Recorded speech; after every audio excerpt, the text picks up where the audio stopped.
সেগুলো আমরা প্রোগ্রামে খুবই শুরু করবো।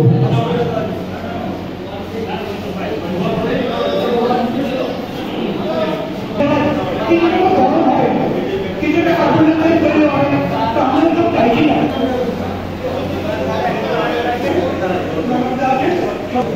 আমি নতুন ভূমিকা বলবো, একটু বিলি করলে কি বলবে আমাদের একসঙ্গে দুটো প্রোগ্রাম চলছে, রক্তদান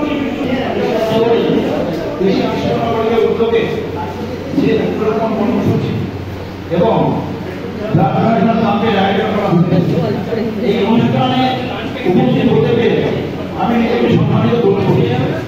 আজ সকালে আমার বঙ্গবন্ধু একজন কৃষিবিদ বিশিষ্ট লেখক খুব সুন্দর ছবি আঁকেন, উনি আমার ফোন করে বললেন যে আজকে এই অনুষ্ঠান আসতে চলে যেতে হবে।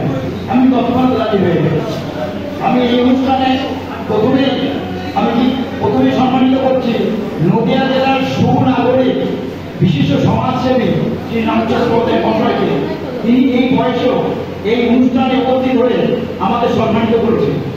আরেকজন আছেন যিনি হচ্ছে বিশিষ্ট গায়ন করেছেন যতন দায়িত্ব, কিন্তু তার শত ব্যস্ততার মধ্যেও এখানে যিনি উপস্থিত হয়েছেন এই সামাজিক